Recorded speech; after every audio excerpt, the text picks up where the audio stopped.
எல்லாருக்கும் பாருங்க பார்த்துக்கிட்டுங்கிறது உங்கள் பிராக்ரிஷி ஹோம் மேக்கர் சேனல். என்ன இவ சமையல் பண்ணுவா, என்ன தீஞ்ச பாத்திரத்தை காமிக்கிறான்னு தானே பார்க்குறீங்க? ஆமாங்க, பால் பாத்திரத்தை தீய விடலன்னா என்னங்க நல்ல மருமக? என் வீட்டு பால் பாத்திரமும் தீஞ்சு போச்சு, நானும் நல்ல மருமகன்னு ஒத்துக்கோங்க. எல்லார் வீட்டு பால் பாத்திரமும் தீஞ்சு போயிருக்கோம், எல்லார் வீட்லேயும் ஒரு நல்ல மருமக இருக்காங்க. ஸோ இதுக்கான சொல்யூஷன் என்னென்னு நம்ம தெரிஞ்சுக்கணும் இல்லையா?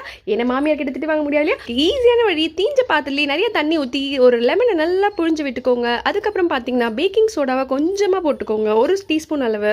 அதுக்கப்புறம் கொஞ்சமாக உப்பு. அதுக்கப்புறமா நான் வந்து சர்ஃபெக்சல் லிக்விட் தான் வச்சுருக்கேன், நீங்கள் சோப் பவுடர் வச்சுனாலும் அதை போட்டுக்கோங்க. அதை நீங்கள் அடுப்பில் வச்சு நல்லா கொதிக்க விடுங்க.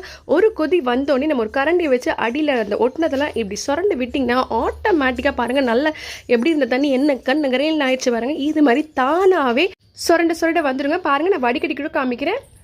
பாருங்க எப்படி இருந்த பாத்திரம் இப்படி ஆயிடுச்சுன்னு. இதில் நார்மலாக ப்ரில் லிக்விட் விட்டு இரும்பு நேரம் வச்சு நார்மலாக லைட்டாக தேய்ச்சாலே போதும். எப்படி இருந்த பாத்திரம் இப்படி ஆயிடுச்சுன்ற மாதிரி பல பலன்னு எங்கள் வீட்டு பாத்திரம் ஆயிடுச்சு.